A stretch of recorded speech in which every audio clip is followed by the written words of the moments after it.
তাকে আর এক দফা দেখতে আসবে। দূরেই প্রভা প্রত্যাশা দাঁড়িয়ে খোশ মেজাজের ছবি তুলছে। শ্রুতি সেখানে বিভা আর নিজেকে কল্পনা করলো। মনের অজান্তে সূক্ষ্ম এক হিংসা কাজ করলো প্রভা প্রত্যাশার প্রতি। এতক্ষণে এইটুকু জেনেছে যে প্রভা প্রত্যাশা যমজ দুই বোন, তার ছোট দুই ননদ। পার্থিবের ছোট দুই বোন, অর্থাৎ পার্থিবী বড়। পার্থিবী বড় কথাটা ভুল, কারণ তার চাচারাও এখানে থাকে। সেই সূত্রে এই পরিবারের বড় ছেলে পার্থিবের চাচাতো ভাই হিমেল। মেয়ে তো মাশাআল্লাহ ভালোই আনসার। রং চাপা হলেও দেখতে ভালো, কিন্তু এত রাগ কেন? শরীর তো বলতে গেলে কিছুই না। শ্রুতি বিরক্ত হলো না, এমন কথা সে প্রায়ই শুনে, এসবে অভ্যস্ত, তাই এখন আর বিরক্ত হওয়ার কোনো কারণ নেই। শ্রুতির বদলে বিরক্ত হলেন তানহা। এসব কি ধরনের কথাবার্তা? শ্রুতি এতটাও চিকন নয়, আবার সে মোটাও নয়, মাঝারি গড়নের চেয়ে একটু কম। তার পছন্দ নাই হতে পারে, তাই বলে এসব বলবে কেন? কি ভাবি, মিথ্যা বললাম কি? দেখেন শরীরে কিছু নাই, কি দেখে আদর করব? বলেই শরীর দুলিয়ে হাসতে আরম্ভ করলেন। মনে হলো বিশেষ কোনো কৌতুক বলে ফেলেছেন। শ্রুতি অবাক হয়ে চেয়ে রইল। সমাজে এমন কিছু মহিলা থাকে যারা এমন ইঙ্গিতপূর্ণ কথাবার্তা বলে মজা পান, নিজেদের রসিক মানুষ হিসেবে গণ্য করেন। এরাও ঠিক তাই। শ্রুতি এদের নিয়ে তেমন ভাবল না, বলেছে তো বলেছে। তবে এটা সত্যি যে সে কিঞ্চিত লজ্জা বোধ করছে। আদর করার জন্য কিছুই দেখার প্রয়োজন পড়ে না। আর আমি ইচ্ছে করেই হ্যাংলা পাতলা মেয়ে বিয়ে করেছি আন্টি। আসলে কি বলুন তো, আমি দেখেছি কিছু কিছু মেয়েরা বিয়ের পর কান্নাকাটি করে। আমার বউ যদি সেরকম করে, যদি আবার কান্নাকাটি করে, তাহলে কান্নাকাটি করলে যেন কোলে তুলে কান্না থামাতে পারি, তাই রোগা মেয়ে বিয়ে করেছি। পার্থিবের রসিকতা শ্রুতির পছন্দ হলো না। কথায় ঠিক কী প্রকাশ পেল শ্রুতি বুঝল না, চেষ্টাও করল না। মহিলা পার্থিবের কথায় ফ্যাল ফ্যাল করে চেয়ে রইল শুধুমাত্র। আমিন শিকদার বিমর্ষ চিত্তে বসে আছেন। চেহারায় অপ্রসন্নতা স্পষ্ট, তার মুখ অবয়বেই চিন্তার স্পষ্ট প্রকাশ। বিভা শ্রুতির বিদায়ের সময় বিভাকে ভাড়া করে আনা ক্যাবে করে তার শ্বশুর বাড়িতে পাঠানো হয়েছিল। বিভার শ্বশুরবাড়ি তো এতটা সচ্ছল নয় যে নিজের গাড়ি করে বিভাকে নিয়ে যাবে। সব ছোট লোকের যত সব চিন্তা সেটা নয়, চিন্তা অন্য জায়গায়। বিদায়ের সময় শ্রুতির মুখে হাসি ছিল, মিষ্ট হাসি সমেত সে তাকিয়েছিল আমিন সাহেবের দিকে।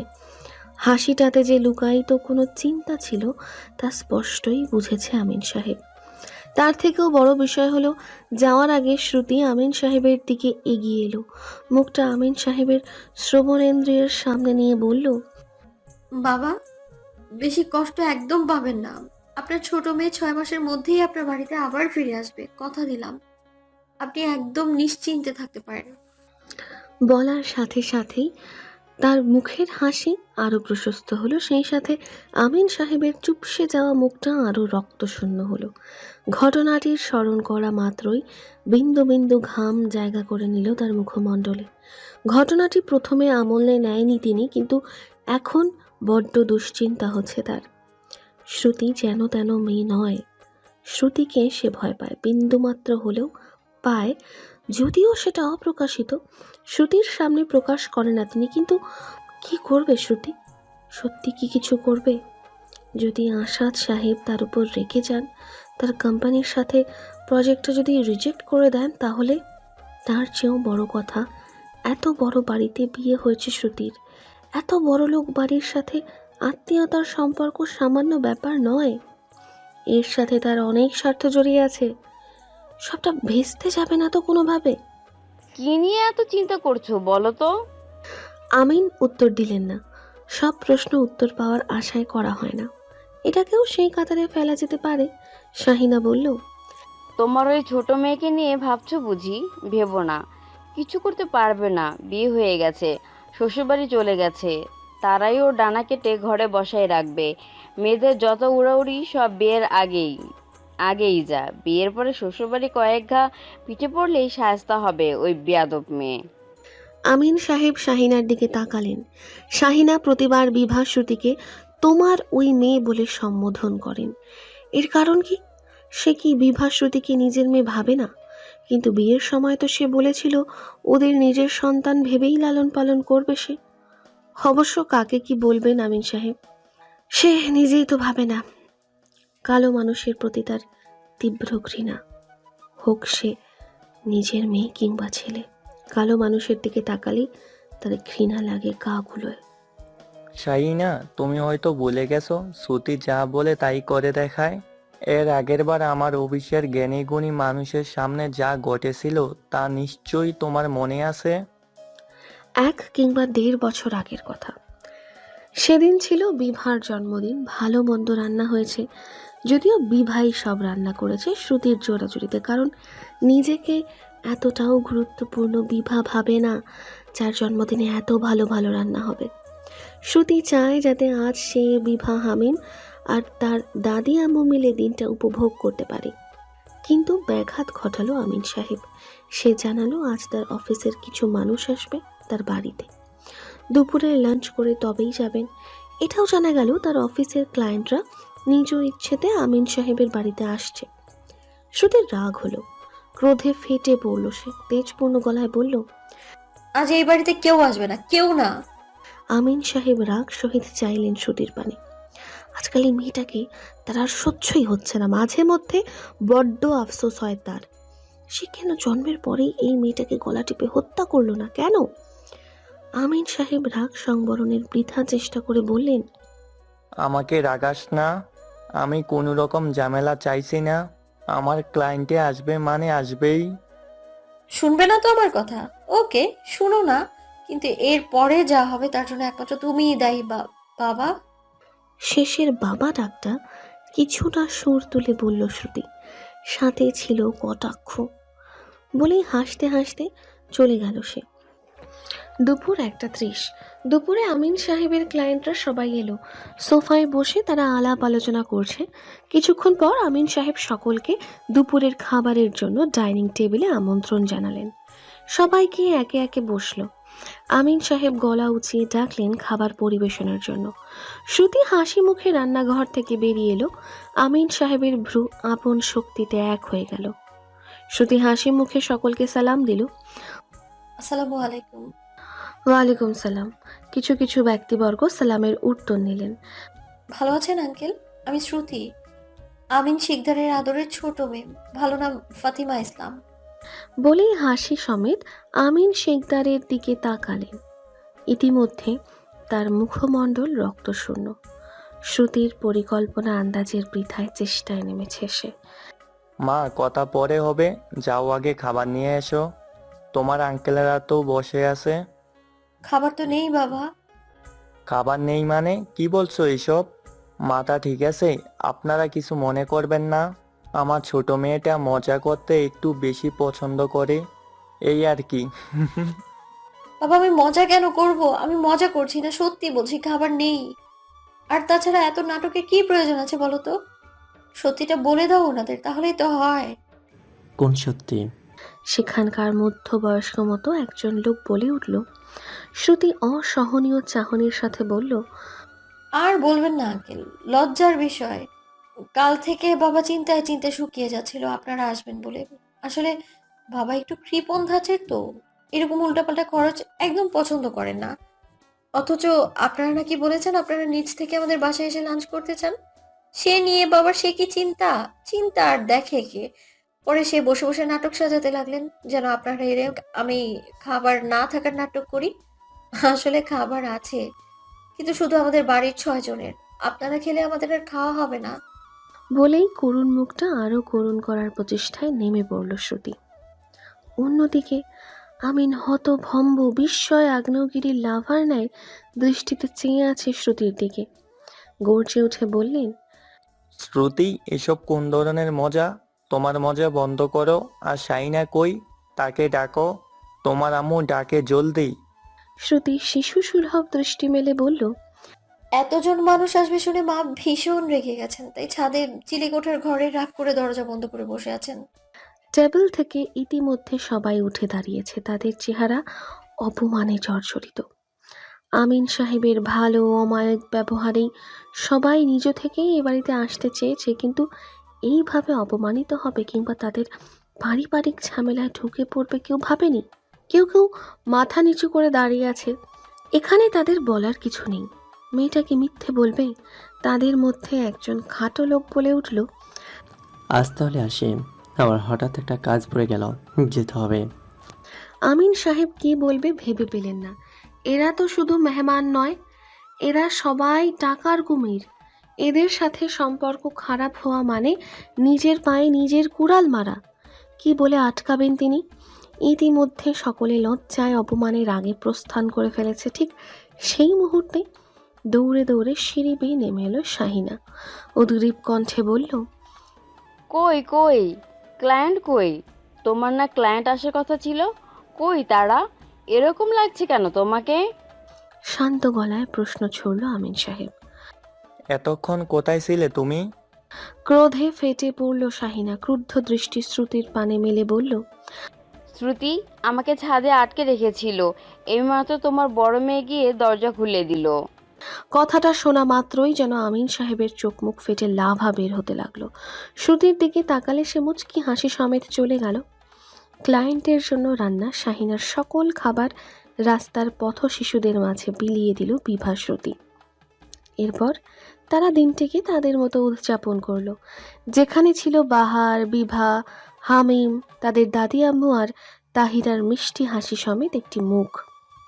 মাহাব বিরস মুখে বসে আছে, গায়ে অফিসের পোশাক। তার মুখ দেখে যে কেউই তার ভিতরের অপ্রসন্নতাকে আঁচ করতে পারবে। গত 10 মিনিট ধরে বিছানায় বসে আছে সে। উদ্দেশ্য বাথরুমে গিয়ে হাত মুখ ধোবে, অথচ বাথরুমের দরজা খোলার নামই নেই। নিশ্চয়ই ওই মেয়েটাই বাথরুমে ঢুকে বসে আছে। কি করছে সে? বাথরুমে কি সংসার পাতার স্বপ্ন দেখছে নাকি? যত সব। মাহাব ছেলেটা তিরিক্ষি স্বভাবের। দিনের প্রায় শতভাগ সময় তার মন মেজাজ খারাপ থাকে। কেবলমাত্র প্রিয় মানুষদের বেলায় তার ব্যবহার আলাদা, কিন্তু তার প্রিয় মানুষদের তালিকা সীমিত। তার প্রিয় মানুষ মানে তার আম্মা, আব্বা, ঈশিতা আপা, নাহিদ ভাইয়া আর আনাস। এখন কপালে জুটেছে আর এক ঝামেলা। ধৈর্য ক্ষমতার বিনাশ ঘটিয়ে যেই না উঠতে যাবে, অমনি ভিতর থেকে বেরিয়ে এলো এক অর্ধভেজা গায়ের এক শ্যামাঙ্গিনী। বিভা দ্বিধা মিশ্রিত দৃষ্টি দিল। মাহাব সেদিকে নজর দিল না, চলল নিজের কাজে। বিভা তার হাতের গামছা মেলে দিল বারান্দায়। তার মনটা কেমন যেন করছে। বিভা বুঝতে পারছে এই সম্পর্কে লোকটা খুশি নয়, কিন্তু কেন সম্পর্কে খুশি নয় সেটা হয়তো তার স্বামী তাকে সরাসরি বলেনি, তবে বিভা বুঝে নিয়েছে। এতটুকু তো জ্ঞান তার আছেই। শোনো, বিভা পেছনে ফিরল। মাহাব দাঁড়ানো, কিন্তু মাহাব নাকি মাহাথির? বিভা কি একবার জিজ্ঞেস করবে? তুমি দয়া করে এই ওয়াশরুমটা ব্যবহার করবে না, আমার পছন্দ না এসব। বাড়িতে আরেকটা ঘর আছে, সেই ওয়াশরুমটা ব্যবহার করতে পারো। বলেই চলে গেল নাম না জানা তার স্বামী। বিভা শ্বাস ফেলল। তার স্বামীর যে তাকে পছন্দ হয়নি সে সম্পর্কে শতভাগ নিশ্চিত হলো। পছন্দ হয়নি, নাকি অনেক মানুষ আছে যারা নিজেদের জিনিস কাউকে ব্যবহার করতে দেয় না, সেই ধাঁচের লোক তার স্বামী? বিভা মাথা ঘামালো না, ঘর ছেড়ে বেরিয়ে গেল। বিভা আর তার শাশুড়ি হাসিনা কাজ করছেন রান্নাঘরে। বিভা কাজ করছে বলে ভুল হবে, সে চুপচাপ দাঁড়িয়ে আছে। বাড়ির চিন্তা তো আছেই, তবে এইভাবে চুপচাপ দাঁড়ানো দৃষ্টিকটু লাগছে। হাসিনা মরিচ কাটছে। বিভা এগিয়ে বলল, দিন, আমি করছি। কি দরকার কও? আমি যতদিন আছি বাড়িতে আমি করবো, কোনো সমস্যা নাই। আমি গ্রামে গেলেই এই বাড়ি তোমার, সংসার তোমার, যখন তোমার যা করতে মন চায় কইরো। বিভা ভ্রু কুঞ্চিত করলো। হাসিনার দিকে তাকালো। সে গ্রামে চলে যাবে মানে? তবে কি তারা গ্রামে থাকে? নিজের মনের প্রশ্নটুকু করেই ফেলল বিভা। আপনারা কি গ্রামে থাকেন? হ বউ, গ্রামে থাকি, মাঝে মধ্যে আসি এই বাড়িতে, পোলাডারে দেখতে আসি। তো একলা আসি না, মাহাতির আব্বাই লয়ে আসে প্রতি মাসে। ও আচ্ছা আচ্ছা, ওনার নামটা আসলে কি? না মানে যতদূর জানি ওনার নাম মাহাব, কিন্তু আপনি ওনাকে মাহাথির বললেন, কোনটা আসল? ওর নাম হইল গিয়া মাহাব মোহাম্মদ। তাহলে মাহাথির? হাসিনা হাসলো, সেই সাথে উত্তর দিল, মাহাতির হইল ওর ডাক নাম। আমরা কই, আমরা বলতে আমি আর ওর আব্বাই। বিভা আশ্বস্ত হলো। এই তবে কাহিনী। হঠাৎ তার মনটা খুশি হয়ে গেল। সে জেনেছে কাল সে এবং তার স্বামী তাদের বাড়িতে যাবে। সে তার বোন এবং ভাইকে দেখতে পাবে। ভাবতেই খুশিতে গলা ধরে এলো বিভার। সেই বাড়িতে আছে 1 রাত 2 দিন, অথচ মনে হচ্ছে শত যুগ পরে সে তার বাড়ি ফিরবে। বিভার খুশি তার মুখশ্রীতে প্রকাশ পেল। সকালের আবহাওয়াটা সুন্দর, ভীষণ সুন্দর, কেমন গাত্র শীতল করা আবহাওয়া। মনটাকে নিমেষেই ফুরফুরে করে তোলে। শ্রুতি প্রতি সকালবেলা এই সময়টায় ভাবে, তার নিজের জীবনের ভাবনা ভাবে, নিজের জীবনের হিসাব নিকাশের সমাধান করতে বসে, অথচ কোনোবারই সমাধান আসতে পারে না। এই যে আজকে সকালবেলা ঘুম থেকে উঠে চুপচাপ নিচে নেমে এলো। 11 তলা বিল্ডিংয়ের আশেপাশে সেম ডিজাইনের কতগুলো বিল্ডিং, রঙও এক। বিল্ডিংগুলো সব নির্দিষ্ট ব্যাসার্ধের দূরত্ব মেনে অবস্থিত, যেন মনে হচ্ছে ইট পাথরের বিল্ডিং দিয়ে কেউ বৃত্ত এঁকেছে। বিল্ডিংয়ের মধ্যবর্তী জায়গায় একই রকমের বৃত্ত আকারের মাঠ আর সরু গোলাকার রাস্তা, আর মাঠের তার চারপাশে নানান ফুল। শ্রুতি নির্বিকার চিত্তে সব দেখছে, দৃশ্যটা উপভোগ্য। অথচ শ্রুতির নিকট পাংশে তাদের বিল্ডিংয়ের পাশেই আলাদা একটি জায়গা, যেখানে একটি বেঞ্চ রাখা, আর তার পাশেই নাম না জানা সুন্দর একটি ফুল গাছ। শ্রুতি এইবার অন্য বিল্ডিংগুলোর দিকে তাকালো। না, অন্য দিকের গুলোতে নেই, শুধু এইদিকেই। শ্রুতি এগিয়ে গেল, বেঞ্চে বসলো। বেঞ্চের জায়গাটা এমনভাবে যে কোনো মানুষ মাঠে এলে কিংবা বিল্ডিংয়ের নিচে দাঁড়ালেও শ্রুতিকে দেখতে পাবে না। আজকে সে বাসায় যাবে ভেবেই খুশি হলো, কিন্তু খুশির রেশ মুখে ফুটল না। তুমি এখানে? শ্রুতি তাকালো, তার শ্বশুর আসাদুজ্জামান আসাদ এগিয়ে এলেন। গম্ভীর মুখে বলল, তুমি এখানে? শ্রুতি দৃষ্টি নত করলো, কি বলবে ভেবে পেল না। লোকটাকে রাগী মনে হচ্ছে। আসাদ গলা খাকারি দিলেন। সে স্বল্পভাষী মানুষ, অযথা কথা পছন্দ করেন না এবং বলেও না। তবুও তার জানতে ইচ্ছে তার নতুন পুত্রবধূর কোনো সমস্যা হচ্ছে কিনা। মেয়েটা সুবিধা অসুবিধা দেখা তার বাবা হিসেবে তার দায়িত্ব। সে কিছুক্ষণ নীরবতা পালন করে বলল, সমস্যা হলে জানাবে, আমাকে না জানালেও বাকিদের জানাবে। কোনো প্রকার দ্বিধায় ভুগবে না। নিজের বাড়িতে দ্বিধা নিয়ে থাকা উচিত না, নিজেদের বাড়িতে রাজত্ব করতে হয়। শ্রুতি তার যাওয়ার পানে অবিশ্বাস্য দৃষ্টি মেলে চেয়ে রইল। সে বুঝে পায় না সবাই তার সাথে এত ভালো ব্যবহারের নাটক কেন করছে। নাটক নাকি সত্যি এরা এমনই? শ্রুতি শ্বাস ফেলল। একটা সময় ছিল যখন শ্রুতিকে ভালোবেসে কেউ একটা কথা বললেই সে মোমের ন্যায় গলে যেত, অথচ এখন সবার সব কিছু অভিনয় লাগে। বিভা, মাহাথির, শ্রুতি, পার্থিব দাঁড়িয়ে আছে খাবার টেবিলের সামনে। দাঁড়িয়ে দাঁড়িয়ে তারা আয়োজন দেখছে। বহু পদের খাবার টেবিলে আসন পেতে বসেছে। শ্রুতি বাড়িতে ঢোকার আধা ঘন্টার মাঝেই বিভা উপস্থিত। তারা তাদের দুজনের সুখ দুঃখের গল্প ইতিমধ্যে শেষ করে হামিমকে খাইয়ে এসেছে দুজনে। হামিম প্রথমে রাগ করে থাকলেও পরে আর রাগ করতে পারেনি তার প্রাণপ্রিয় আপাদের ওপর। এখন সবার খাওয়ার পালা। শ্রুতি অবাক হয়ে লক্ষ্য করছে তার বাবা আমিন তার বড় বোনের স্বামীর থেকে তার স্বামী পার্থিবকে বেশি যত্ন আত্তি করছে। এর কারণ কি? আমিন তার নিজের পছন্দ করা পাত্রকেই দাম দিচ্ছে না। অবাক করা বিষয়। আমি নিজের পাশে পার্থিবকে বসালো, যত্নের কোনো ত্রুটি সে রাখবে না। মাহাথিরকেও যত্ন করা হলো, শাহিনা এবং বিভার দাদি করলো, তবে পার্থিবের মতো না। ব্যাপারটা শ্রুতির ভালো লাগলো না। নিশ্চয়ই এর মাঝেও কোনো কারণ আছে। তার এই নিচু শ্রেণীর পরিবার স্বার্থ এবং কারণ ছাড়া কোনো কিছুই করে না, কিচ্ছু না। আজ আকাশে অর্ধেক চাঁদ উঠেছে, আর বাকি অর্ধেক কই? ছোটবেলায় পার্থিবকে তার নানি বলেছিল, বিশ্বাস আসমানের চাঁদ খাইয়া ফেলায়। আস্তে আস্তে খায়, যখন পুরোটা খাইয়া ফেলায় তখন আসমানের চাঁদ থাকে না। অমাবস্যা আসে, তখন রাত বিরাইতে বাইরে থাকুন ঠিক না, শয়তানে ধরে। পার্থিব হাসল। পিশাচ নাকি আকাশের চাঁদ খেয়ে নেয়। একটা বৈজ্ঞানিক বিষয়কে তার নানি কি না কি বানিয়ে দিয়েছে, অথচ ছোটবেলায় দিব্যি এই ধরনের কথা সে বিশ্বাস করত, মজা পেত। হাস্যকর। হঠাৎ পার্থিবের আজ দুপুরের ঘটনা মাথায় এলো। আজ দুপুরে কথাবার্তার পর শ্রুতি যখন তার ছোট ভাইয়ের খোঁজে গেল, সেও গেল পিছু পিছু। পার্থিব গিয়ে দেখল শ্রুতি একটা 8-9 বছরের ছেলেকে জড়িয়ে ধরে বসে আছে। ছেলেটার চোখের কার্নিশ বেয়ে ঝরছে অশ্রুকণা। ছেলেটার মাথাটা তুলনামূলক একটু বড়, একটা পা ভীষণ রকমের চিকন। এই ছেলেটাই কি তাহলে শ্রুতির ভাই? আচ্ছা, বাচ্চাটা কি বিশেষভাবে কোনো শারীরিক অথবা মানসিক রোগে আক্রান্ত?